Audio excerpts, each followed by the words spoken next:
बात करने जा रही हूँ, जिन्होंने ये साबित कर दिया कि गांव में रहकर भी इतिहास रचा जा सकता है। नमस्कार, आप देख रहे हैं जन स्वराज हिंदी और मैं हूँ प्रगति गुप्ता। अभी मेरे साथ मौजूद हैं जो कि किसी परिचय की मोहताज नहीं है। कुशीनगर जिला ही नहीं, अभी तो पूरे प्रदेश में आज इनका नाम हो रहा है। शोहरत ये अपने नाम के बलबूते पर कमा रही हैं। और मैं अभी बात कर रही हूँ यूपी पीसीएस टॉपर सालो राय जी से। सबसे पहले आपको बहुत बहुत बधाई यूपी पीसीएस टॉप करने के लिए, और आपका हमारे चैनल में स्वागत है। धन्यवाद प्रगति। हाँ मैम, ये बताइए कि आपने अपनी जर्नी कहाँ से शुरू की, और थोड़ा सा अपने आप को डिस्क्राइब करते हुए मुझे मेरे दर्शकों को बताइए। मैं कुशीनगर डिस्ट्रिक्ट से बिलोंग करती हूँ। मेरी जो बेसिक एजुकेशन रही है वो कुशीनगर के ही संत पुष्पा इंटरमीडिएट कॉलेज से हुई है। मैंने 12th वहीं से किया। 2017 में मेरा इंटरमीडिएट कंप्लीट हुआ। उसके बाद मैंने 2020 में दीनदयाल उपाध्याय यूनिवर्सिटी से बीएससी में ग्रेजुएशन किया। और तब से मैंने थोड़ा सा ऐसा मन बना लिया था कि मुझे सिविल सेवा परीक्षाओं की तैयारी करनी है। बट तब तक चूँकि कोविड आ गया था तो मेरी प्रिपरेशन एज प्लान हो नहीं पाई। तो 2020 से 2022 तक मैंने पॉलिटिकल साइंस में पीजी की डिग्री प्राप्त की। और 2022 से मैंने फुल फ्लेजेड यूपीएससी के लिए प्रिपेयर करना स्टार्ट किया। पीसीएस का भी मेरा गोल था नहीं, मोर लाइक एक प्लान बी था मेरे लिए। मैंने यूपीएससी में 3 अटेम्प्ट्स दिए, 2022, 23 और 24। 22 और 23 में मेरा प्री नहीं क्लियर हुआ। 24 में मेरा प्री तो क्लियर हुआ बट मेंस नहीं हो पाया मेरा। तो मेंस का रिजल्ट आया दिसंबर में, और दिसंबर में ही यूपी पीसीएस का प्री लाइंड अप था, जिसके लिए मैंने 8-10 दिन की प्रिपरेशन के साथ मैं उसके लिए अपेयर हुई। और थैंकफुली वो चीज़ क्लियर हुई। और फिर पीसीएस का मेंस दिया मैंने। पीसीएस के मेंस के बाद 8 महीने का टाइम लग गया, आयोग के द्वारा बहुत डिले हो गया। बट रिजल्ट आया तो थैंकफुली मेरे फेवर में रहा। और 2025 का भी मेंस दिया है मैंने, और देखते हैं क्या रिजल्ट होते हैं। कुशीनगर के छोटे से गांव घोरपट के पकड़ियार टोला है ना, पकड़ियार टोला की साधारण सी लड़की से असिस्टेंट कमिश्नर बनने का सफर आपको कैसा लग रहा है, कैसा महसूस हो रहा है? तमाम लोग आ रहे हैं जा रहे हैं, कैसा फील कर रही है इस वक्त? सबसे ज़्यादा तो बहुत रिलीफ फील हो रहा है, क्योंकि एक जो कांस्टेंट स्ट्रेस रहता था दिमाग में कि कोई करियर ऑप्शन अभी तक सेटल नहीं हो पाया, तो वो एक चीज़ हट गई है दिमाग से। हाँ, बट यूपीएससी जो क्रैक करने का जो शुरू से प्लान था वो अभी थोड़ा सा एक्टिव हो गया है। वो 1 साल के लिए मैंने हॉल्ट पे डाला था क्योंकि पीसीएस चल रहा था। तो क्योंकि अब इस साइकिल से मैं काइंड ऑफ बाहर हो गई हूँ, तो मुझे लगता है कि अब थोड़ा सा वो रिलीफ है। एक फाइनेंशियल सिक्योरिटी वाला जो फैक्टर है वो भी है, और रिलीफ ही मैं कहूँगी। आप बता रही हैं कि जब हम इंटर में पढ़ते थे तब से ऐसा लगा कि मुझे प्रशासनिक सेवा में जाना चाहिए। बच्चे बचपन से ही सोचते हैं कि मुझे ये करना है, ये करना है, ये करना है, तमाम सपने देखते हैं, कभी मुझे डॉक्टर बनना है, कभी इंजीनियर बनना है। क्या कभी बचपन में भी आया कि मुझे प्रशासनिक सेवा में जाना है, डीएम बनना है, एसडीएम बनना है, तमाम चीज़ें हैं, इस तरह का कुछ करने का ऐसा था प्रशासनिक सेवा में जाने का? मेरे पास 2-3 ऑप्शंस थे, मैंने जो सोचा था मैं एक्सप्लोर करूँगी। 12th तक स्कूल में थोड़ा सा एक ऐसा हमारे पीयर ग्रुप में एक एनवायरनमेंट था, और डिस्कशंस रहती थी इसके अराउंड, सिविल सर्विसेज के अराउंड प्रिपेयर कर सकते हैं। बट बहुत ज़्यादा उस टाइम पे चूँकि ऑनलाइन रिसोर्सेज उतने नहीं अवेलेबल थे, और इतनी वायरलिटी नहीं थी चीज़ों की, तो उतना नॉलेज नहीं थी चीज़ों को लेके। बट जब मैंने ग्रेजुएशन किया तो मैंने सोचा था कि मैं डिफेंस फोर्सेस ज्वाइन करूँगी। थोड़ा सा मेरा डिफेंस यूनिफॉर्म सर्विसेज के प्रति अट्रैक्शन थोड़ा ज़्यादा था, लेकिन आईसाइट में प्रॉब्लम के चलते फिर मैंने वो आइडिया ड्रॉप कर दिया। फिर मेरे पास सिविल से एक ऑप्शन बचा था, और फिर उसको मैंने एक्सप्लोर करना स्टार्ट किया। चूंकि आप अपने इंटर में टॉपर रही हैं, डिस्ट्रिक्ट टॉपर रही हैं, तो क्या रणनीति उस टाइम अपनाई थी अपने पढ़ाई के लिए? क्योंकि भाई कभी भी जिला टॉप करना इतना आसान तो नहीं है, लेकिन उस टाइम आप क्या रणनीति लेके चली थी अपनी पढ़ाई को लेके?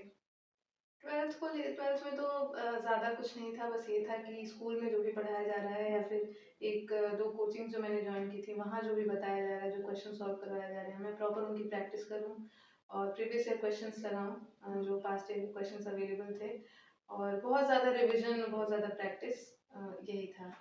यूपी पीसीएस और यूपीएससी आप दोनों की तैयारी कर रही थी, आपका डेली रूटीन या फिर डेली स्टडी रूटीन क्या था? कैसे आप फॉलो करती थी, क्या क्या करती थी? आप घर रह के जो भी तैयारी की है। हाँ, मैंने शुरू का जो 1 आध साल है वो घर पे रह के किया है, बाकी टाइम मैंने लाइब्रेरी में स्पेंड किया है। तो घर पे जब मैं रहती थी तो मेरा घर पे या फिर लाइब्रेरी में जो रूटीन था मोर और लेस सेम ही था। सुबह के 1-2 घंटे उठ के 5 बजे या फिर 6 बजे उठ के और 2 घंटे मैं सोचती थी कि निकालूँ, उससे थोड़ा-सा दिन का एक मोमेंटम बन जाता था। और फिर उसके बाद अपने डेली चीज़ें करने के बाद फिर लाइब्रेरी जाके या फिर घर पे ही पढ़ना है तो वहाँ मतलब अच्छा खासा 3-4 घंटे की एक सीटिंग लगा के और फिर उसके बाद खाना-वाना खा के फिर उसके बाद बैठती थी तो 4 बजे, 5 बजे, 6 बजे जब तक स्ट्रेच हो पाता था तब तक और फिर थोड़ा नाश्ता-वाश्ता करके फिर बैठती थी। मेरे से रात में बहुत ज़्यादा पढ़ाई नहीं हो पाती थी, मैं मॉर्निंग पर्सन हूँ।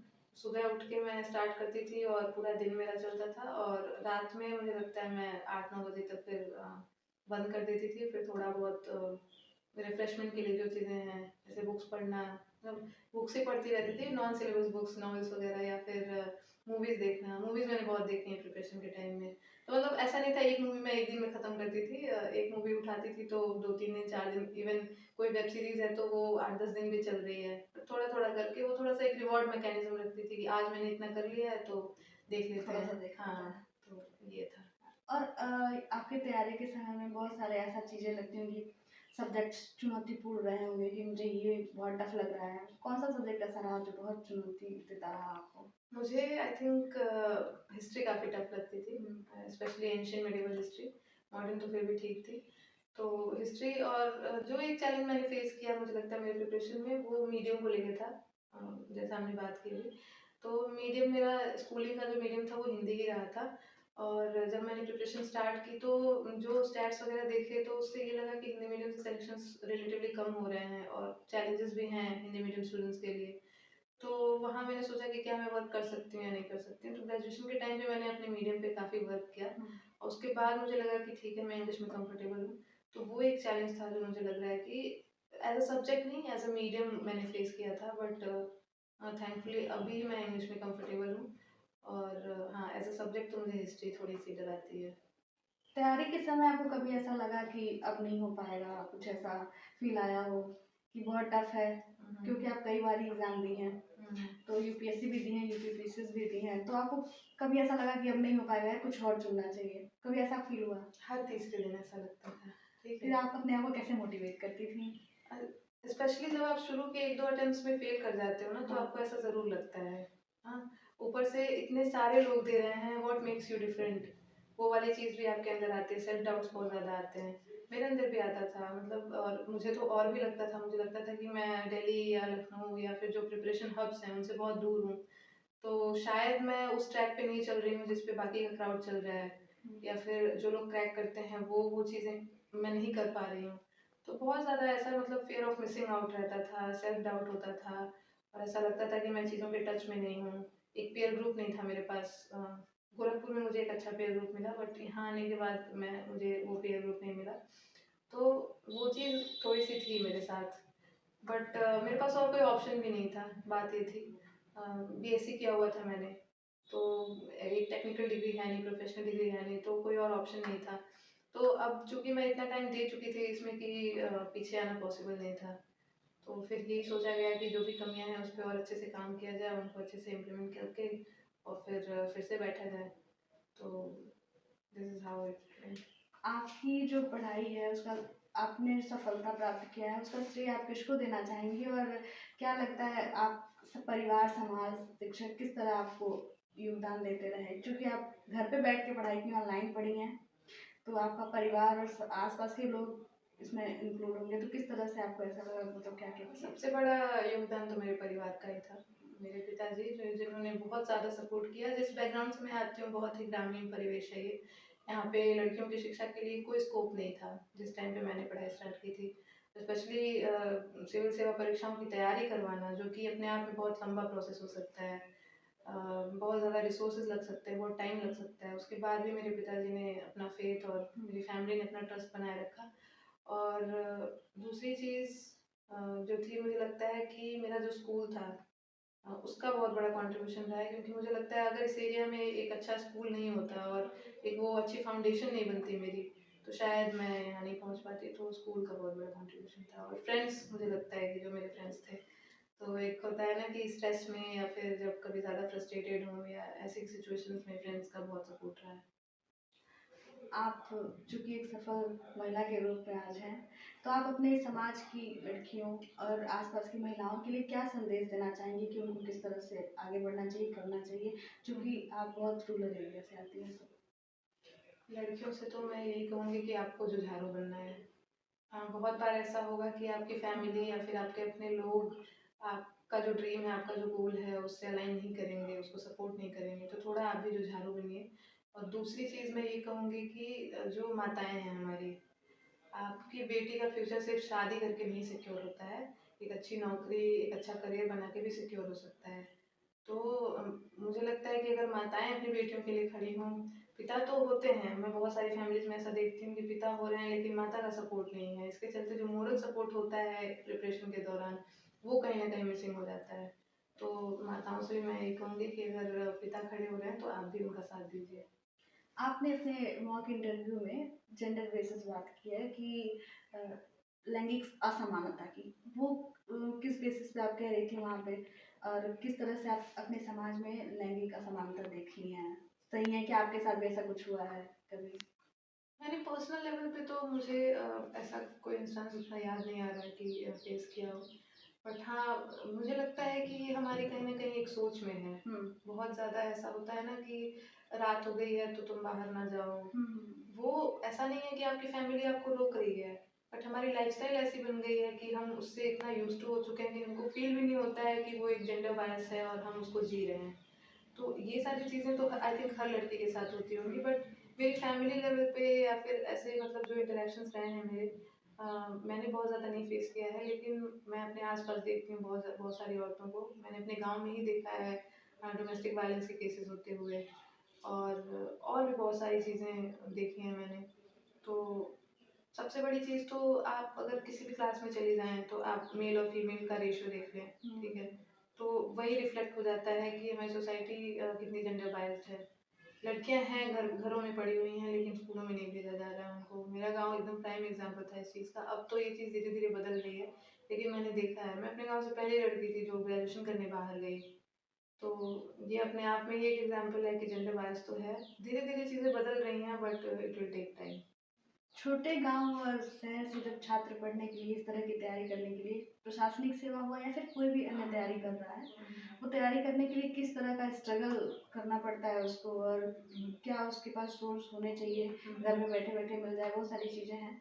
तो आप इसके बारे में थोड़ा-सा बता दीजिए। जैसे जब हम गाँव से या छोटे शहरों से जाते हैं ना, तो बड़े शहरों में वहाँ के बच्चों का या फिर वो बच्चे जो होते हैं जो इंग्लिश मीडियम से आ रहे होते हैं, वो बहुत बड़े स्कूल से आ रहे होते हैं, तो एक मैनरिज़म्स का डिफ़रेंस दिखता है। हाँ, अर्बन मैनरिज़म्स हमारे अंदर नहीं होते हैं, तो हमको लगता है कि हम कहीं न कहीं उनसे कम हैं या फिर हमारी नॉलेज कम है या फिर हमारे अंदर वो विज़डम नहीं है। अब मुझे लगता है, मुझे भी ऐसा फ़ील होता था जब मैं रेडियो में गई थी, तो मुझे ऐसा फ़ील होता था कि शायद मैं उन लोगों से इक्वली कम्पीट नहीं कर सकती, सिर्फ़ इसलिए क्योंकि उनको अलग एनवायरनमेंट मिला। बट ऐसा नहीं है, आप चाहें तो उन चीज़ों पे काम कर सकते हैं और इवन वो चीज़ें उतनी मैटर करती भी नहीं हैं, ठीक है? आपको बस ये है कि आपकी अपनी स्किल्स क्या हैं, उन पे काम करना है, ये ज़्यादा मैटर करता है। आपको आपके एग्ज़ाम क्वालिफ़ाई करने के बाद एक असिस्टेंट कमिश्नर का जो मिला है, उसमें आप क्या प्राथमिकता देना चाहेंगी कि आप क्या अपने समाज के प्रति क्या करना चाहेंगे उसके लिए? जैसे मेरी जो पोस्ट है असिस्टेंट कमिश्नर जीएसटी की, हुँ। तो ये काफ़ी एक डोमेन बेस्ड जॉब है, जो फाइनेंस मिनिस्ट्री है उसके अंडर में मुझे काम करना रहेगा। तो बहुत ज़्यादा एडमिनिस्ट्रेटिव पावर्स तो मेरे पास रहेंगी नहीं, बट हाँ, मेरे जॉब रोल में मुझे जो चीज़ें मेरी कैपेसिटी में जो भी रिस्पॉन्सिबिलिटीज़ मुझे दी जाएंगी, मैं कोशिश करूँगी कि उसका मैं प्रॉपरली निर्वहन करूँ। कुशीनगर ज़िले को अब काफ़ी अच्छे से आप ज़िले से हैं, तो काफ़ी अच्छे से देख रही हैं। क्या-क्या कमियाँ हैं, क्या-क्या सुधार होना चाहिए यहाँ पे? एक बार उसको बताइए। सबसे पहले तो हम शिक्षा में ही बहुत सुधार कर सकते हैं। मतलब हमारे यहाँ क्वालिटी एजुकेशन एक तो ना के बराबर है, ठीक है? हम माइग्रेट करते हैं, बड़े गोरखपुर जाते हैं या फिर ऐसी जगहों पे जाते हैं, दिल्ली जाते हैं, तो सरकार इस चीज़ पे काम कर सकती है। दूसरा, हमारे यहाँ बहुत अच्छा टूरिज़्म पोटेंशियल है कुशीनगर में। तो अगर हम प्रॉपर इंफ्रास्ट्रक्चर पे और बाकी सारी चीज़ों पे काम करें, एयरपोर्ट बनवाया है सरकार ने, बट उसकी हालत थोड़ी सी अभी वैसी नहीं है जैसा सोचा गया था। तो जो उसका ऑब्जेक्टिव था उस पे काम कर सकते हैं। और तीसरी चीज़ अगेन वही जेंडर इनइक्वालिटी जो है, मुझे लगता है इस पे बहुत काम कर सकते हैं। आप सरकारी विद्यालय की बात कर रहे थे अभी कि सरकारी विद्यालय बेहतर होना चाहिए। हम्म, तो सरकारी विद्यालय में ऐसा क्या किया जाए जो आप जहाँ पढ़ी हैं संपुष्पा, हम्म, जो कि कॉन्वेंट स्कूल है, उस तरह की सिचुएशन यहाँ क्रिएट हो और बच्चे पढ़ें। और क्योंकि मैं बात की हूँ जमीनी स्तर पे, तो वहाँ से पता चला है कि शिक्षक जाते हैं बच्चों को खोजने के लिए, पर बच्चे नहीं आते हैं पढ़ने। कभी माँ बाप का काम होता है, कभी ठेला लगाना होता है, कभी कुछ करना होता है। ऐसी परिस्थिति में कैसे उनको पढ़ना चाहिए सरकारी विद्यालय में, क्या सुविधाएं दें कि वो संपुष्पा जैसा कन्वर्ट हो जाए, ताकि संपुष्पा में बच्चे न जाके वहाँ जाए। मुझे लगता है कि जैसे हमारे गवर्नमेंट स्कूल्स का जो माहौल है, ठीक है, ओवरऑल जो वहाँ एनवायरनमेंट है, लोगों को लगता है कि यहाँ मेरा बच्चा नहीं भी गया तो वहाँ खोने के लिए बहुत ज़्यादा कुछ है नहीं। प्राइवेट स्कूल्स में हम चूँकि एक कॉस्ट वहाँ इम्पोज कर देते हैं, एक अच्छी फीस ले रहे हैं और वहाँ क्वालिटी एजुकेशन मिल रही है फीस देने के बाद भी, तो हो सकता है प्राइवेट स्कूल में भी एक मजदूर घर का बच्चा जा रहा हो, फिर भी वो भेजेगा अपने बच्चे को, क्योंकि वहाँ वो एक कॉस्ट इम्पोज कर दी है हमने। मुझे लगता है कि अगर हम बहुत ही अच्छी क्वालिटी एजुकेशन अपने स्कूल्स में प्रोवाइड करें तो वो कॉस्ट फील होगी लोगों को कि अगर हमने अपने बच्चे को नहीं भेजा तो हमारा बच्चा लूज आउट कर देगा, बाकी बच्चों से पीछे हो जाएगा। तो इस चीज़ पे अगर हम काम करें तो मुझे लगता है कि लोग भेजेंगे अपने बच्चों को। सरकारी नौकरी का क्रेज बहुत, मतलब सरकारी नौकरी का जो क्रेज है बहुत तेजी से बढ़ रहा है कि हमको सरकारी नौकरी ही करना है। युवाओं में ये बहुत तेजी से बढ़ रहा है। इसके लिए आप क्या कहना चाहेंगे कि केवल सफलता के लिए सरकारी नौकरी ही है? मुझे ऐसा नहीं लगता है। मुझे तो ऐसा लगता है कि मुझे अगर टाइम पे किसी ने अच्छी करियर काउंसलिंग की होती तो मैं भी प्राइवेट सेक्टर में ही होती। बट चूँकि मैंने इतना टाइम दे दिया था और उसके बाद थोड़ी सी चीज़ें एक्सप्लोर की मैंने, बाकी चीज़ों के बारे में पता चला कि इतने डाइवर्स फील्ड्स हैं, टेक्नोलॉजी में, आर्ट में, लिटरेचर में, बहुत सारी चीज़ें हैं जो कर सकता है इंसान। इवन मेरा इंटरेस्ट भी था बहुत सारी चीज़ों में, बट क्योंकि वहाँ मुझे गाइडेंस नहीं अवेलेबल था तो इसलिए मैं एक बार अपने इंटरेस्ट के बारे में बता दीजिए, क्या क्या रहा है? मेरे तो बहुत डाइवर्स इंटरेस्ट है। मुझे लगता है कि बहुत आर्टिस्टिक टाइप की थोड़ी मेरी पर्सनैलिटी है, तो मेरा म्यूज़िक में बहुत इंटरेस्ट है। हर टाइप का म्यूज़िक सुनती हूँ, गज़ल्स मुझे बहुत पसंद है। और मुझे पोर्ट्रेट बनाना बहुत पसंद है। पोर्ट्रेट्स हो गए या फिर इवन मतलब ऐसे स्केचिंग या पेंटिंग, दोनों ही मुझे पसंद है। और दूसरा मुझे बुक्स पढ़नी बहुत पसंद है। तो आप बता रही हैं कि गजल वगैरह पसंद है आपको। तो मैं गाऊंगी नहीं, चार लाइन अरे नहीं, ठीक है। नहीं, थोड़ा सा एक, अगर आप मेरे साथ कंफर्ट फील कर रही हो तो 4 लाइन आप गा सकती हैं। आपके साथ तो कंफर्ट है बट पब्लिकली ओके, कोई बात नहीं। अगर आपको शिक्षा व्यवस्था में बदलाव करने का अवसर मिले, आगे आप यूपीएससी की भी तैयारी कर रही हो, तो आपको उसमें बदलाव करने का मिले तो आप क्या करेंगी? क्या क्या चाहती हैं कि क्या क्या होना चाहिए? क्योंकि आप देख रही हैं कि छात्र राजनीति कितना तेजी से बढ़ रहा है और बहुत सारी चीज़ें हैं। हायर एजुकेशन में किस तरह का बदलाव करना चाहेंगी?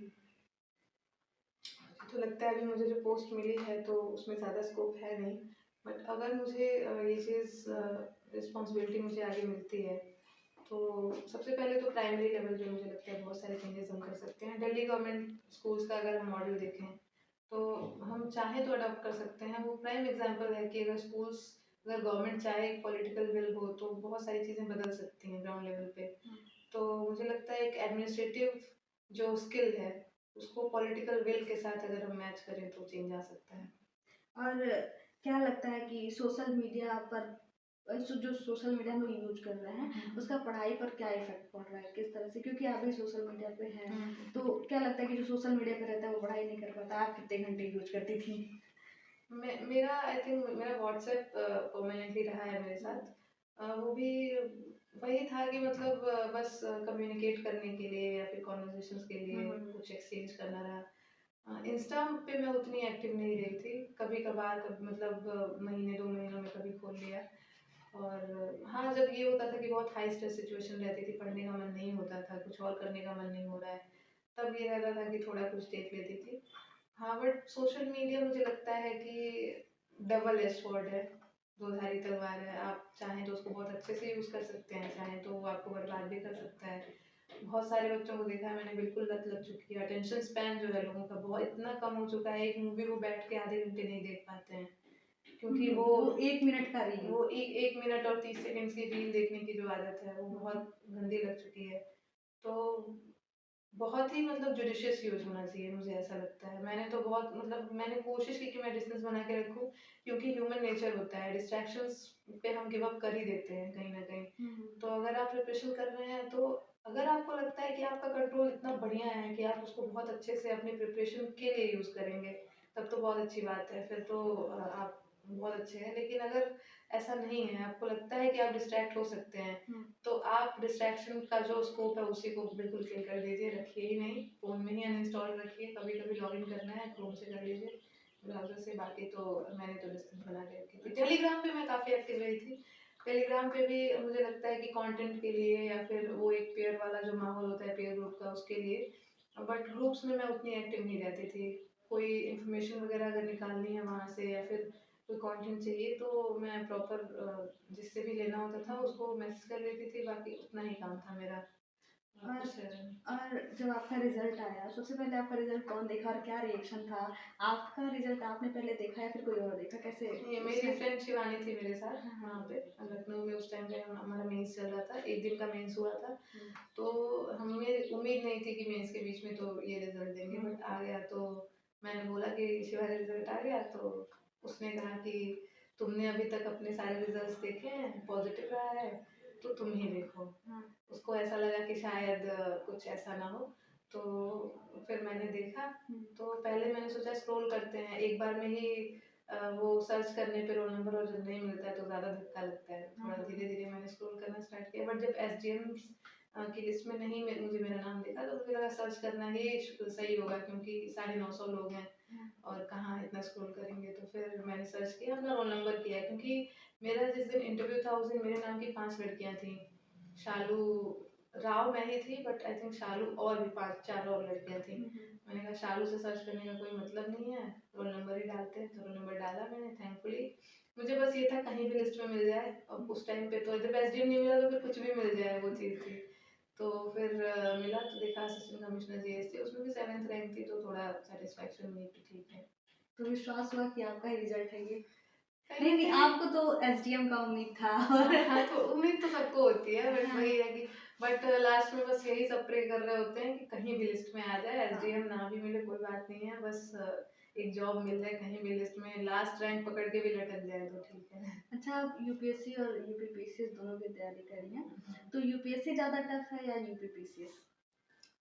कह नहीं सकते कुछ, आपके अपने एप्टीट्यूड पे डिपेंड करता है। जैसे एग्जाम पैटर्न हो गया और सारी चीज़ें मोर और लेस सिमिलर हैं, और अब जो यूपीपी से जो पेपर्स बना रहा है, इस बार का जो पेपर है उसका जो लेवल है, अगर आप मेंस कैंडिडेट से बात करेंगे तो वो बताएंगे कि मोर और लेस बहुत हद तक यूपीएससी का जो लेवल है वहाँ तक रीच कर चुका है यूपीपीसीएस। और एक चीज़ जो दोनों एग्जाम्स में डिफरेंट है, प्रीलिम्स में 150 क्वेश्चंस आते हैं, पीसीएस में यूपीएससी में 100 ही आते हैं, बट लेवल काफ़ी अलग होता है, यूपीएससी के क्वेश्चंस काफ़ी टफ होते हैं। हाँ, बट मेंस में जो पीसीएस का मेंस होता है उसमें कोई गैप नहीं होता है, देयर आर नो हॉलीडेज। तो आपको 4 दिन 8 पेपर्स 6 घंटे रोज लिखने हैं। तो वो जो स्टेमिना मांगता है ना पीसीएस, वो शायद यूपीएससी में थोड़ा सा मुझे लगता है कि रिलीफ मिलती है, क्योंकि ऑप्शनल के पहले 4-5 दिन का गैप मिलता है हमको। आप ये बताइए कि यूपीएससी या यूपीपीसीएस में सबसे ज़्यादा टफ क्या होता है? मुझे ऐसा ज़्यादा या कम टफ की बात नहीं है, मतलब दोनों ही एग्जाम्स में 3 स्टेजेस होते हैं, प्री मेंस और इंटरव्यू।